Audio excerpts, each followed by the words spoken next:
Good evening and welcome. Tonight we will be reading some articles out of History magazine. Both articles are about ancient Egypt and in particular some mythology about ancient Egypt. This one here, we're going to read this one second, but it's about the tomb of Nefertari, you can see here, and decoding what all of the hieroglyphs mean around her tomb. It's pretty interesting. I'm going to read this one first, though, about the Nile River. So I've got this watery lighting on for you guys. Let me know what you think. There's nothing I could do about this glare, though, because it's the paper. It's very glossy paper, so it makes this reflection no matter what light you put it under. But I figure this would be some good mood lighting for the Nile River. These articles, though, were chosen by my channel members. These articles were chosen by Krista, CMB, Ashling, Alex, and Chris W. Thank you so much for picking these. And if you watching this would like to pick a future History magazine article, you can join my channel memberships. It is only 99 cents a month, 99 US cents per month, and you get all kinds of bonuses. Lots of bonus videos where you guys get to pick the topics. December is coming up, which means I'm going to be doing Vlogmas. So if you want to see what's happening in my life, you can watch it there. Among lots of other things, you get to watch every single video before everyone else. You get your name in every video. There's a lot of perks for only 99 cents. I should really up the price. YouTube tells me all the time, you could be making more if you increase the price. But I'm like, no. Because I want to make sure that it's available for as many people as possible and that the price isn't an issue, you know. So that's why. But let's get into these articles. I guarantee you're going to learn something about Egyptian mythology in one of these. Let me know what fact you learned in the comments. So we're starting with the Nile, the gift of Hapy. Also, if I mispronounce anything, I apologize. I'm not showing any disrespect toward cultures. I didn't know it was pronounced differently. But let's get into it. When Greek historian Herodotus visited Egypt around 450 BCE, he marveled at the country's extraordinary natural wealth, famously writing, "Egypt is the gift of the Nile." His words could not have been more accurate. Cities and settlements flourished along the banks of this great river that runs through a fertile valley. Without the life-giving waters of the Nile, Egypt would be nothing but desert. In pharaonic times, Egypt was known as Kemet, meaning black land, a reference to the dark, fertile silt deposited each year by the Nile's flood.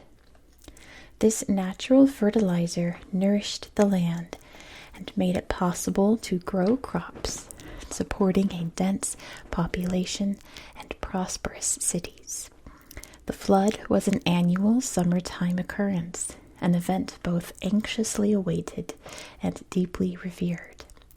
The amount of water and nutrient-rich sediment left by the river determined the success of the year's crops and whether Egyptians would feast or starve.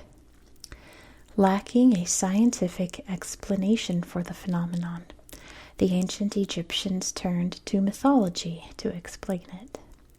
They attributed the river's rise to the god Hapy, whose yearly arrival was celebrated as the coming of Hapy.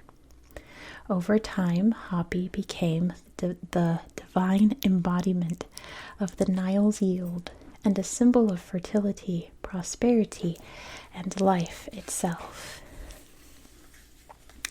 Hapy, the spirit of the Nile. Depictions depictions of Hapy reflected his deep association with the Nile's life-giving powers.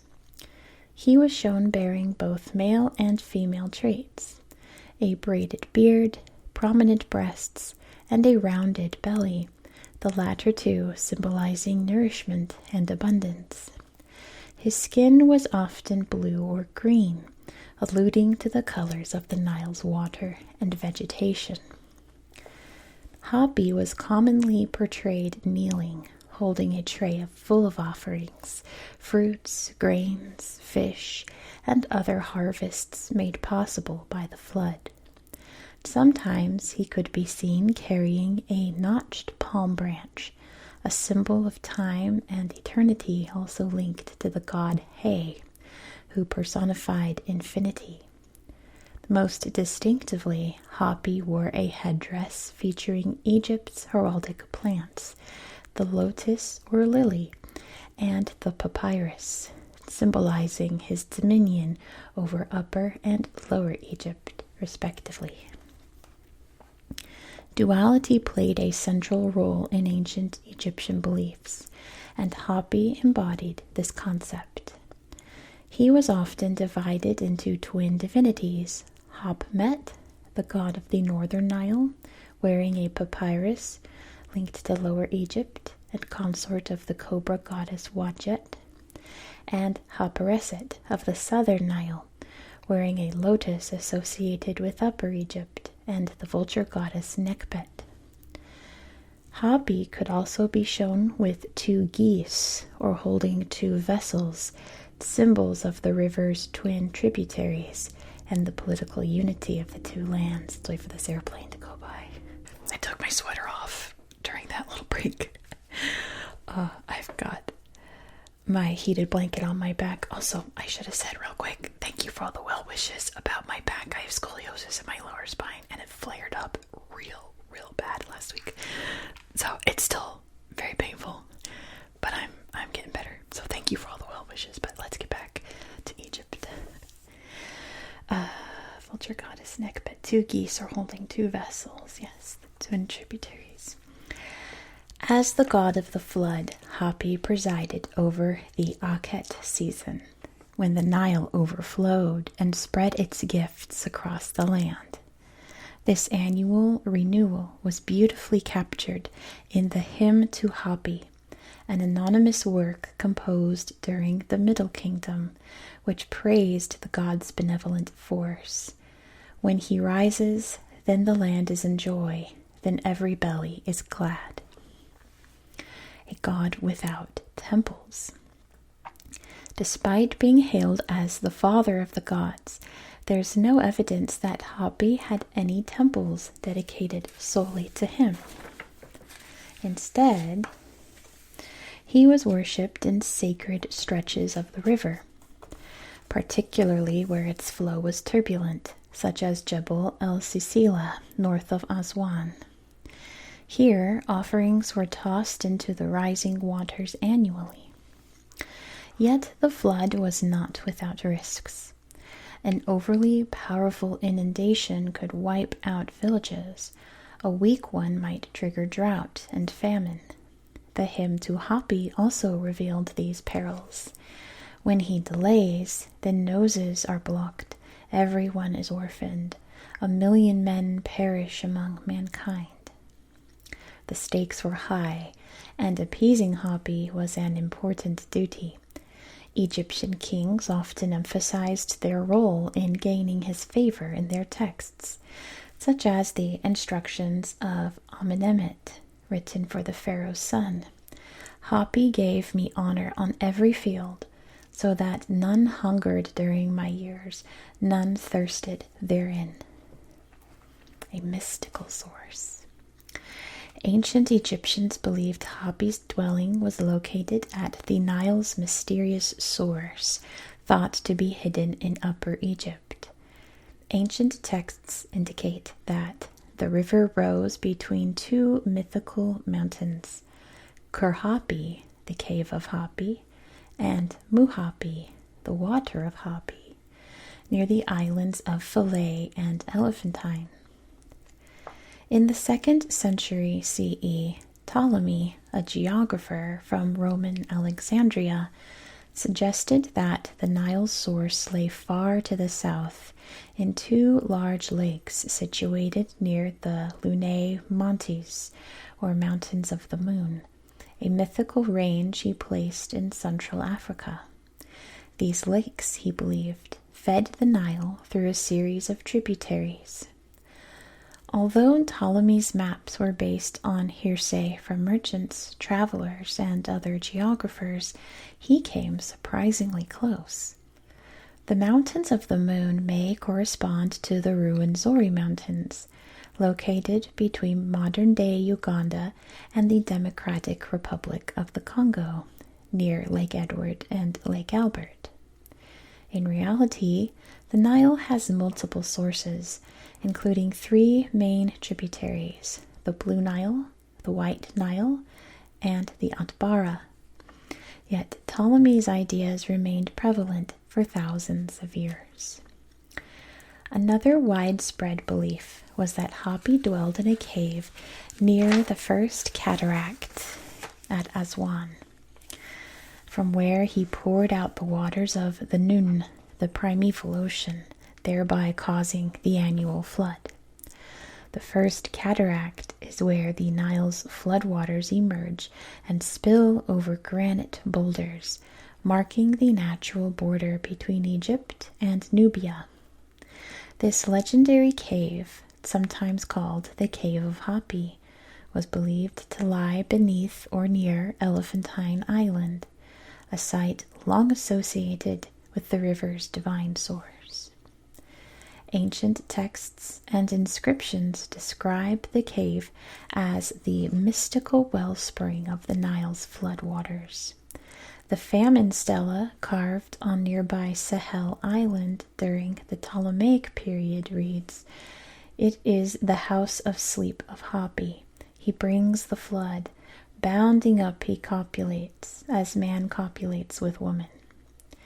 In some representations, Hapy can be seen emerging from the grotto, accompanied by crocodiles and guarded by serpents, symbols of divine power and chaos.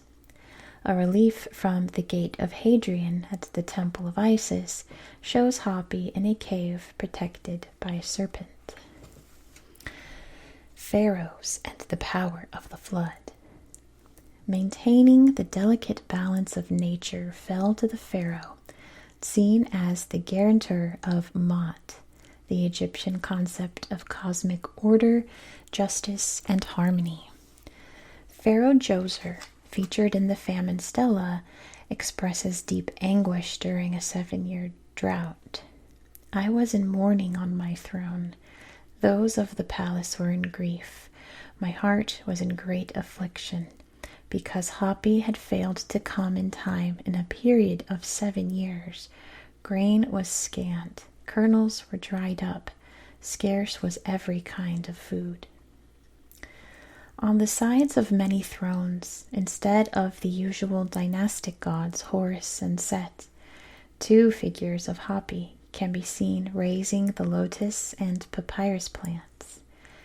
These entwined stems, symbolizing Upper and Lower Egypt, cross a windpipe and lungs, forming the Semitawi, or the union of the 2 lands. It is a powerful symbol, rippling with the belief that Egypt's prosperity, balance, and enduring unity flow from the strength and favor of the Nile god. Let me see if there's any more about this article. Nope, okay. So let's look at the pictures here. This is the Temple of Isis at Philae. On the island of Philae was moved stone by stone to Agilkia Island, I believe, after the Aswan High Dam was built. And then what's this? Adopting the divine look. Antinous, I think. Hadrian's lover is depicted with an Egyptian-style headdress and loincloth. This is in the Gregorian Museum in the Vatican. There he is. Let's see what this says. Drowning and deification. The Nile's sacred nature extended even to the ancient Egyptians who drowned in its waters.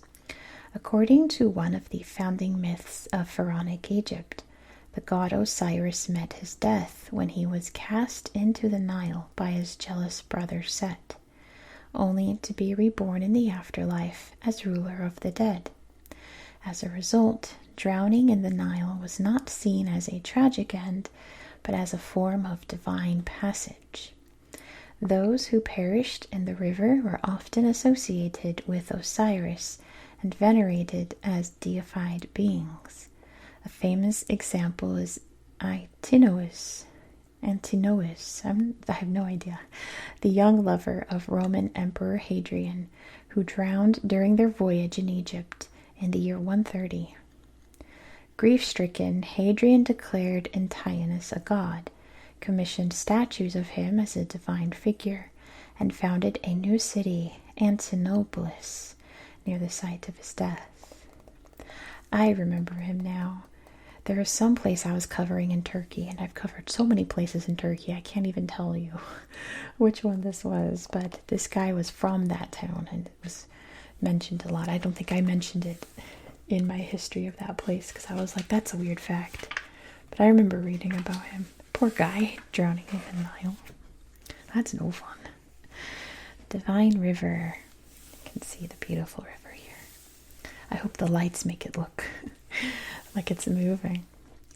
The sun god, revered by Akhenaten and Nefertiti, says, "You make a flood in the underworld and bring it at your desire to cause the populace to live as you made them for you, Lord of all they labor over. The Lord of every land. Here the Nile passes through Amarna." All the reeds and such. It's a pretty picture.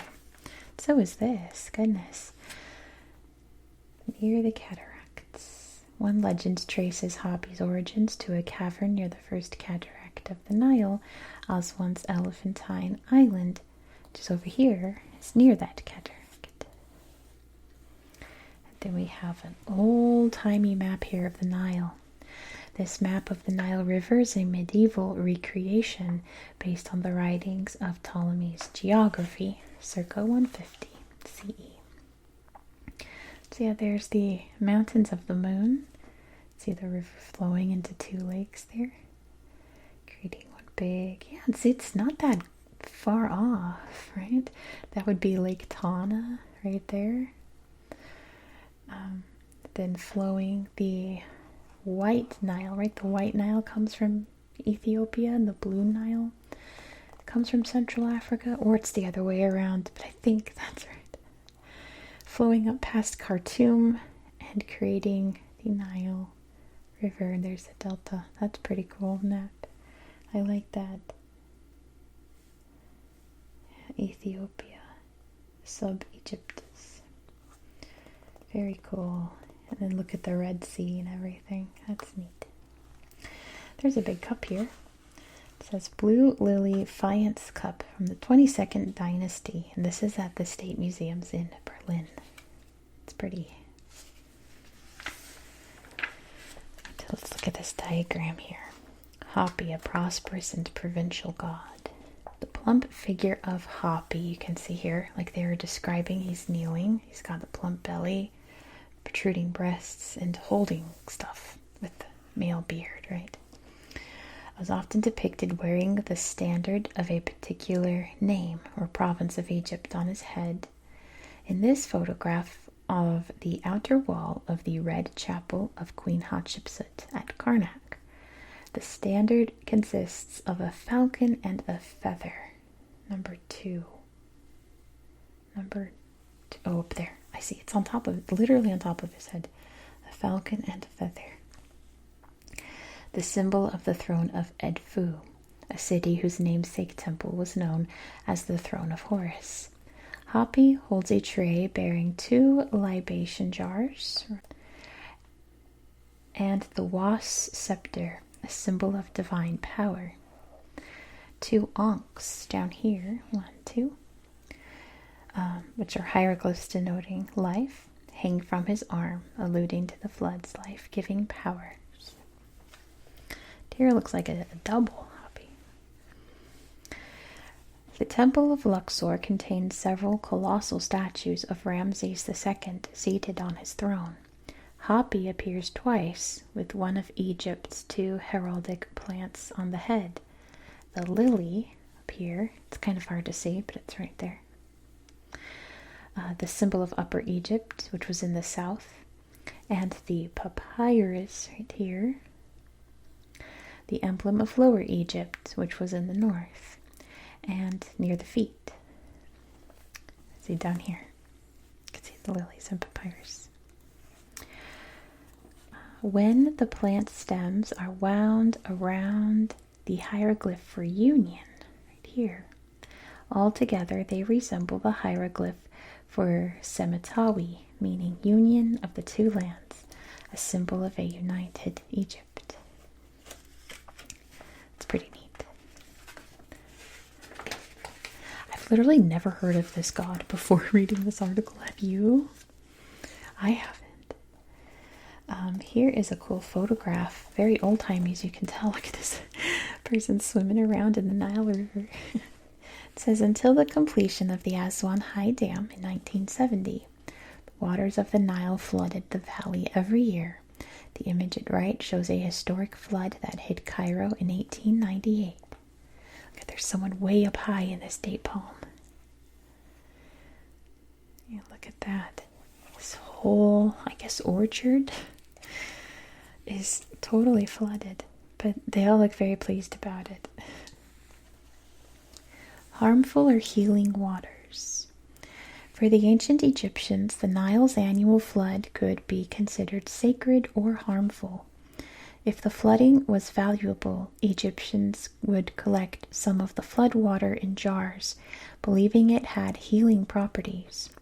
Water that filled sacred temple lakes was also seen as beneficial and linked to the primeval waters of the god Nun.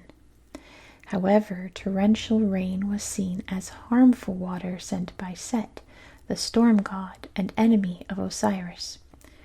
Osiris was believed to govern the Nile flood.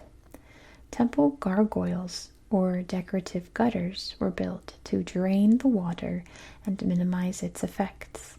These features were not just practical, they reflected fears about chaos. In Egyptian cosmology, water was a powerful force that had to be kept in balance. When controlled, it sustained life. When unchecked, it threatened destruction. So it says this is on the Temple of Hathor. It's Dendera's cow goddess. I don't understand. On a wall of the Temple of Hathor, Dendera's cow... Oh, I see. On the temple, Dendera's cow goddess, a gargoyle, takes the shape of a lion. Yeah, I'm still not quite getting it, but I understand what this is. I just don't get this. Not quite. Here's that depiction of Hapy, kneeling, all of like masculine and feminine body parts, and holding whatever that is. This is in the Papyrus of Ani.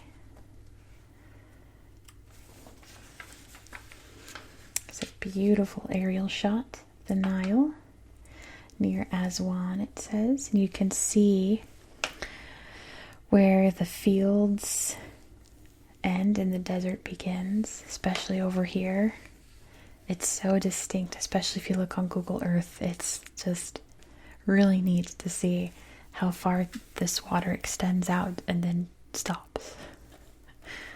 And then let's see over here, plowing the fields. This painting from the craftsman Sennagem's tomb at Deir el-Medina depicts him and his wife farming crops on the riverbanks of the underworld. So they still got a farm even when they're long gone. Oh well, I hope they are happy about it. Let's see, Great Egyptian River Timeline. Circa 1975 to 1640 BCE, Hymn to Hapy is written in the Middle Kingdom and preserved in copies from the New Kingdom's 18th dynasty. Circa 450 BCE, historian Herodotus visits Egypt and comes up with the now famous phrase, "Egypt is the gift of the Nile." Circa 190 BCE, part of the inscription on the famine stela of Sahel Island tells of a famine caused by insufficient flooding. And in the 2nd century CE, astronomer and geographer Ptolemy estimates the sources of the Nile to be near the African Great Lakes. Seems pretty much right. And then this great image here on the title page of the beautiful green fields here and all the date palms growing along the Nile. Egyptians needed the Nile to rise at varied levels along the river during the annual flood.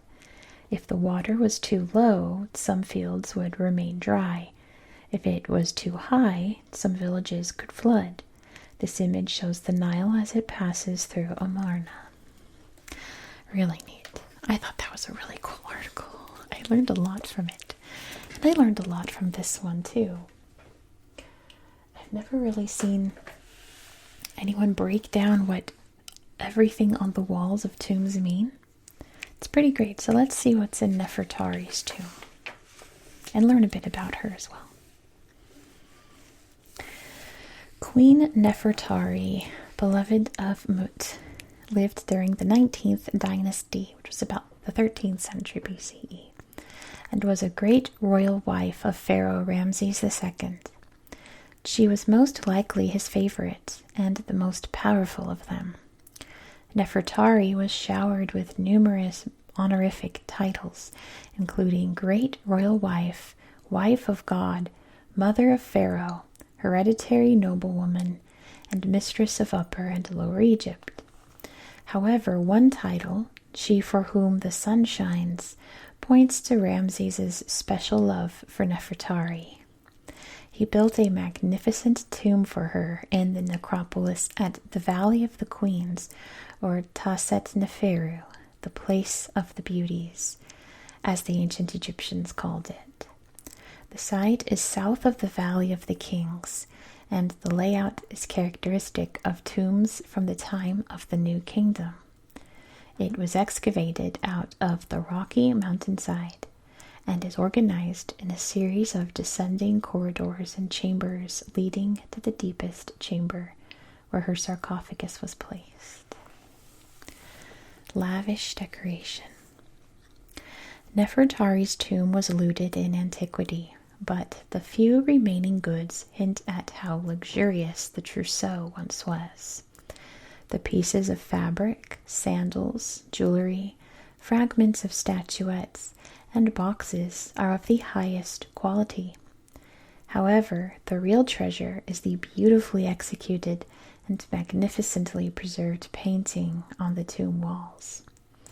Some 5,200 square feet of painted surface are still in good condition around 3,300 years after their creation. Ernesto Schiaparelli, I hope I said that right, I probably did not, the Italian Egyptologist who discovered the tomb in 1904, immediately recognized the extraordinary value of the wall paintings. He wrote in his account of the excavation, "The magnificence of the style recalls the most beautiful of the Egyptian art produced in the first period of the 19th dynasty. It makes this tomb one of the most notable monuments of the necropolis of Thebes, which, if not for its size, certainly for the harmony of its parts, and the exquisiteness of the art, even competes with the most beautiful tombs in the Valley of the Kings." Analysis of the paintings inside the tomb suggests that two teams of artists carried out the work. The most skilled one worked on the left side of the tomb, and the other worked on the right. First, the rock walls were covered with plaster, and onto this, outlines of the figures were traced with red paint, and then corrected with black paint. Next came the artisans, who carved reliefs into the plaster following the painted outlines. Finally, the painters brought to life the walls and ceilings through the use of color. Over time, some layers of stucco that had been applied too thickly began to peel and fall off under their own weight. Remarkably, the damage was relatively minor, and the paintings, now restored, provide a unique artistic insight into how the inhabitants of pharaonic Egypt understood death and the afterlife. Nefertari's journey to the afterlife. The artistic conventions of the day are reflected in how the tomb was painted. Royal tombs were conceived as a microcosm, a world in themselves. The ceilings symbolized the sky, and the floor was the earth the deceased would become a part of. The burial chamber, where the sarcophagus of the deceased king or queen was placed, represented the kingdom of Osiris, the god of the underworld. It was believed Osiris presided over the tribunal that judged the soul, determining whether the person had been righteous enough to pass into immortality. If the judgment was favorable, the deceased began their ascent to rebirth with the sun god Ra. This transition involved a challenging journey during which the soul had to demonstrate certain knowledge and make offerings to the divine beings. The phases of this passage were detailed in the Book of the Dead. Nefertari's tomb was decorated and designed to help her on this journey, guiding the queen toward a full and happy life beyond death. So the next few pages we're going to look at the tomb. So let's look at this image real quick. Gives you a cutaway view in the mountain of what this tomb looks like.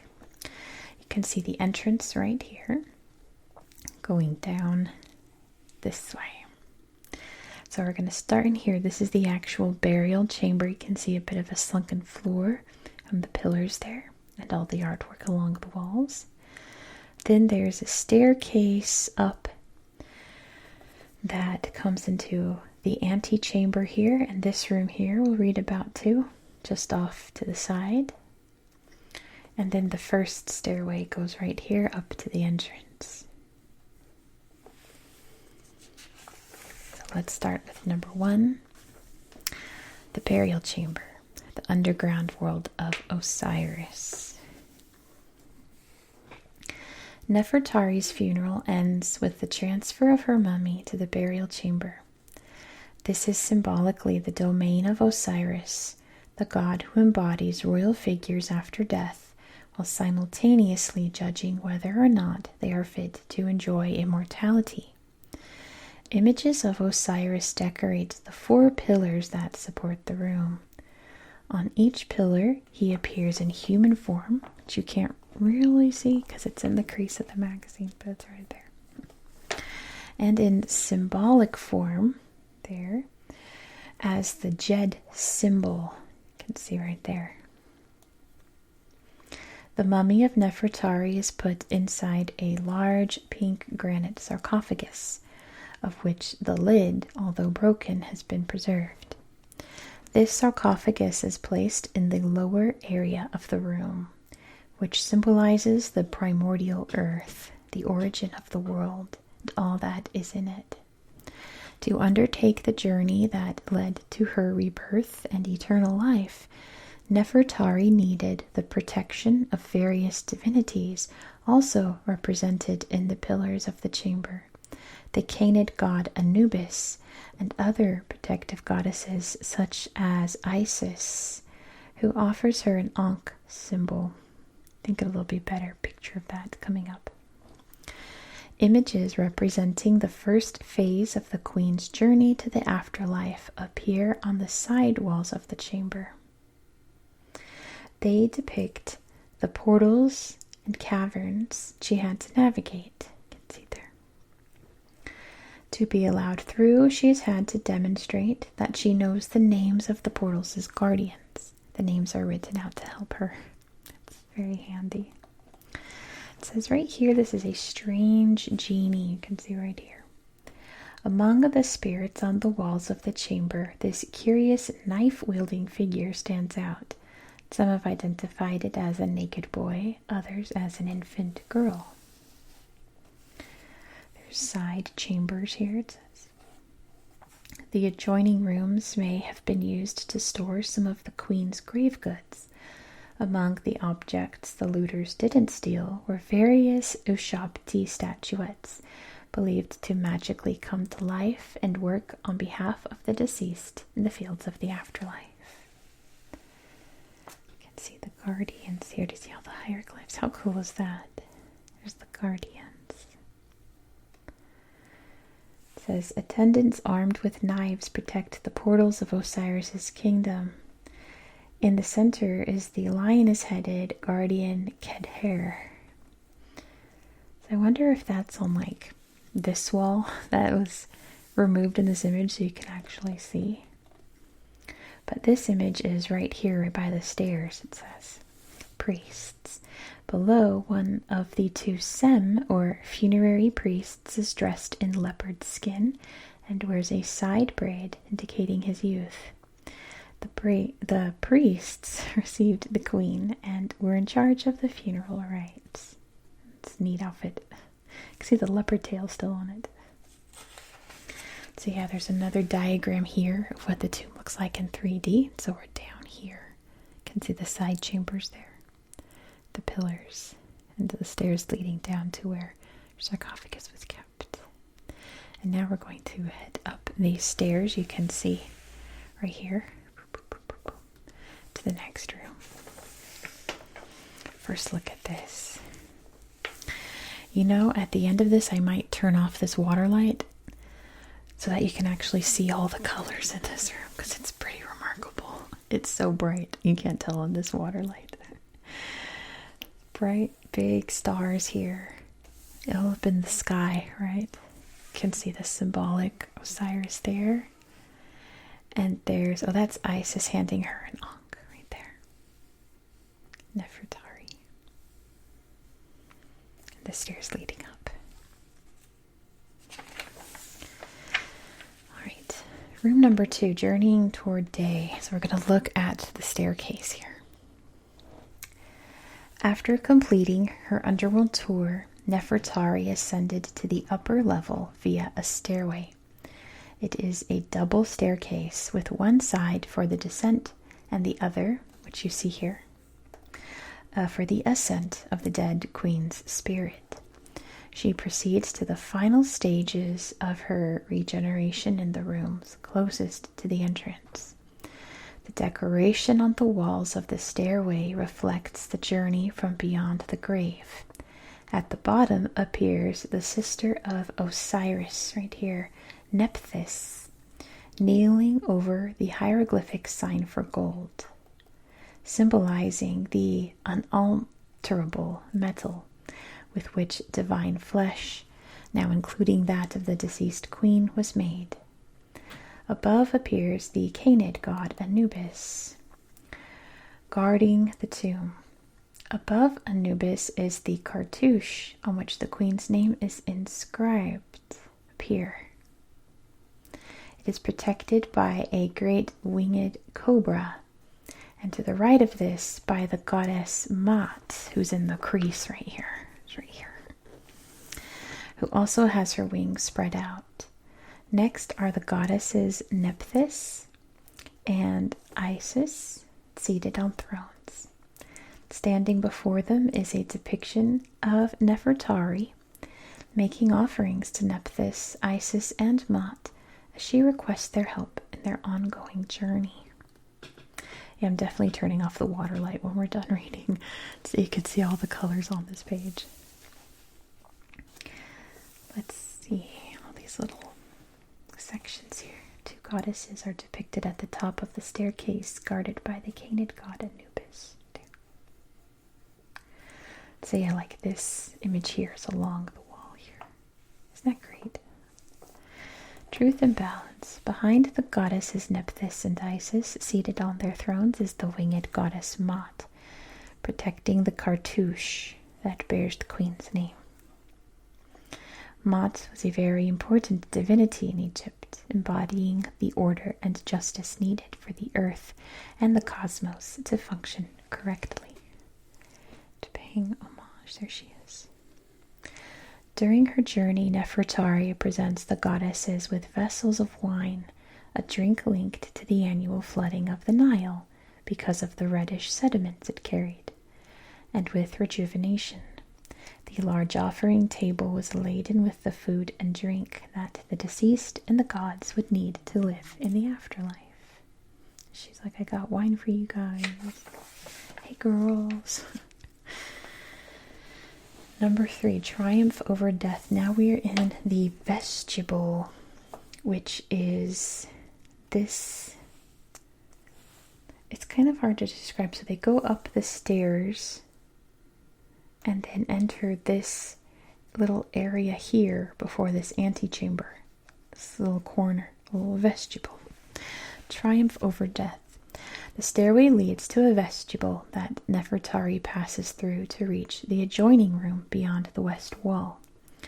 To do this, she crosses the portal protected by the vulture goddess Nekhbet, patroness of Upper Egypt, which was in the south, a divinity closely linked to the queen, who is also present in Nefertari's protective headdress that she wears in all the scenes of the tomb.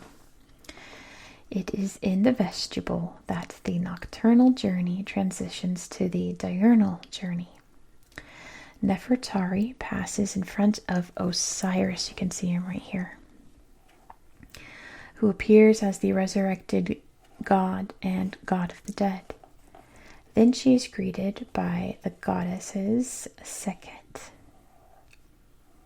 right? Selket and Neith, depicted on the side walls. In the company of the goddess Isis, Nefertari approaches the scarab-headed god Khepri right here, an allegory of the sun in its daily birth at dawn, and also linked to her journey toward rebirth. To the right of the doorway are Hathor, in her form of mistress or goddess of the west, the area containing the royal tombs on the west bank of the Nile, and Ra-Horakhti, the morning sun with the head of a falcon. So let's see, look at all of these cobras up here. Can you see them with all these feathers? The entire space is protected by a frieze of cobras and ostrich feathers, which was the symbol of Ma'at. An unnamed genie kneeling on the first lintel stops evil from entering and holds 2 circles, incorporating the Ujat, or Eye of Horus, son of Osiris, a protective symbol believed to impart good health. A vulture, number 7. Oh, up here above the door. Big vulture. The vulture depicted on the other lintel embodies the goddess Nekhbet with outspread wings. It holds in each of its claws the Shen symbol, a knotted ring with no beginning or end. It's kind of hard to see. It's right there. The Shen was seen as a powerful amulet believed to offer eternal protection. Water and sky, number 8 down here. The black stripe at the base of the walls symbolizes the black earth of Egypt that emerged from the primordial waters. This stripe contrasts dramatically with the stars on a blue background that cover the entire ceiling of Nefertari's tomb and evoke the dome of the sky. Can you see the stars? It's so pretty. Number 4, Osiris joins Ra, the sun god. So now we are in this big side chamber here. From the vestibule, the queen passes to the adjoining room, unaccompanied by any god. The most critical stages of the rebirth process occur in this room. Once complete, she exits through the same door to enter the antechamber. This annex is also divided into 2 zones. The northwest half, the domain of Osiris, and the southeast half, the domain of the sun. The division is determined by the back-to-back figures of Osiris. Where is it? Oh, it's down here. Of Osiris with green skin and Atum, the setting sun. Over here. In this room, the queen makes offerings to various gods. Now we're up to number 2. That's up here. Ta, to whom she offers textiles, so that she will be provided with the clothes she'll need in the afterlife. Very important. She's in the crease of the book here, handing it over here to Ta. Thoth, who will give her the knowledge contained in speech and writing. So there she is, handing it to Thoth, right there. Speech and writing. And Atum, perhaps the most vital panel of the whole sequence, depicts a single green-skinned ram god right here, in the form of a mummy. The figure combines the two divinities involved in the queen's rebirth. Osiris, expressed through green skin, and Ra, represented by the solar disk on his head. A hieroglyphic text confirms this identification. Osiris rests in Ra, and it is Ra who rests in Osiris. See the big sun over his head? I promise you'll be able to see the green skin in a minute. But let's finish these pages first. The god Thoth. Nefertari stands before Thoth, god of writing and wisdom. I'm sure you can see. Depicted on a throne with the head of an ibis. In his right hand, Thoth holds the sacred was scepter, with a forked base and topped with the head of a mythical animal. In his left hand, he has an Ankh symbol. In front of Thoth is a stand with a scribe's palette and a frog. Cows and oars. Down here, cows and oars. A representation of a spell in the Book of the Dead, this panel depicts 7 divine cows and a bull. The queen would receive food from these when she was reborn. The oars in the bottom strip point eastward and are named after the 4 cardinal points. 3, 4. Osiris and Atum. Nefertari, holding a Sekhem scepter, you can see there, consecrates the offerings she presents to the god Osiris and Atum, the evening sun. And the last page here, we're now in this antechamber before the final staircase leading up and out. Nefertari returns to life. I think this is the last page here. Okay. By the end of her ascent, Nefertari is almost ready to merge with Ra. She arrives in the antechamber and prepares to go forth by day. The significance of this moment is explained in spell 17 of the Book of the Dead. Inscribed in the chamber. It's inscribed in the chamber. It includes the line, beginning of the praises and invocations to leave the glorious necropolis and to enter it, and in the beautiful west to go out into the light of day.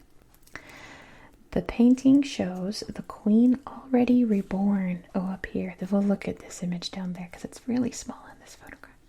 Already reborn, playing Senet, a board game linked to death, and transfigured in the form of Ba, one of the immaterial elements that form the soul. Her bird form, I think that's a typo, with the human head enables the Ba to fly out of the tomb during the day and return to rest and feed inside at night. The queen in mummified form lies on a bed. She is flanked by Isis at her feet, for here. Isis at her feet and Nephthys at her head. 4 and 5. Both in the form of kites. Oh, I see her feet and her head. Nefertari also worships the bird Bennu, a solar emblem of death and rebirth. And that, I think, is in the crease right here. I think that's Bennu right there. With the stages of her nocturnal journey complete, Nefertari exits through the tomb door to appear the same as her father, Ra. So down here we can see this section here in much more detail. The favorite game in the afterlife. Nefertari plays a game of senet while seated inside a booth made of reeds bound together at the corners. For here. As is typical in funerary paintings, her opponent is not depicted. In front of the booth stands Nefertari's Ba, right here. A creature with a bird's body and the queen's facial features. The background of the booth and the cartouche are yellow, an emblem of immortality and the solar disk. There's her cartouche right there. And there it's in white, but the background is yellow. And then here's that mummy depiction.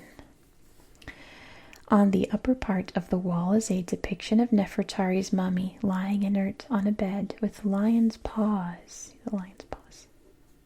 And a big tail, I guess. Her face is that of the god Osiris, lord of the underworld. Nefertari is guarded by the powerful goddesses Isis, the wife of Osiris, and Nephthys, his sister. Both are represented in the form of kites and raptors associated with resurrection. All right, let me turn on this light here. I'm going to make it bright. Oops. That's dark. There we go. Make it super bright. And then I'm going to turn off the water light. Oh, that's still not too bright. Let me see.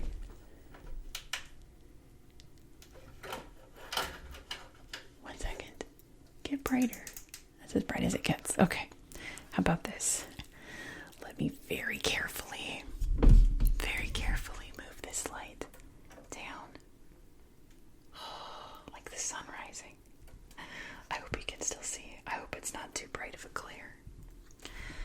But you can see the green face there, right?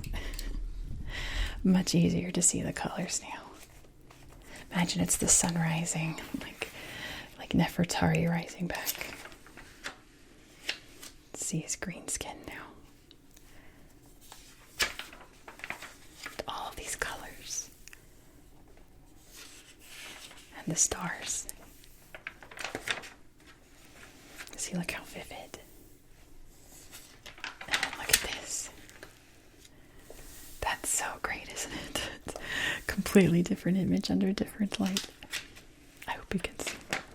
I hope it's visible. Look at all the colors. I think this was just the diagram on this page. You don't need to see that. Yeah. But this is like amazing.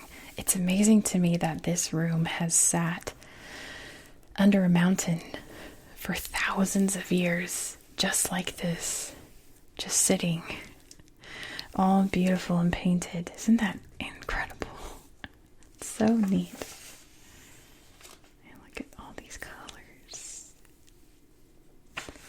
It's not often we get to see, all of the painted colors of, Egyptian hieroglyphs and such, and how bright white the backgrounds are. So cool. Look at this one. You can really see Osiris's green skin now. It's so funny. But anyway, it's funny that we couldn't see it at all in the other light. Our eyes are funny. At least I couldn't. I don't know if the camera was picking it up. But anyway, this light's probably very bright. You're probably trying to fall asleep. So let's end the video here. Thank you so much for watching. Don't forget that I'll be getting a new history magazine toward the end of December. But I will allow you, if you join recently, if you join after watching this, you can still put your name to articles that are coming up later in the month, okay? You can do that. Totally fine if you want to see your name in an upcoming video. Not a problem. I hope that you found this video to be relaxing and educational. And I hope that you have a good night. Good night. Good night.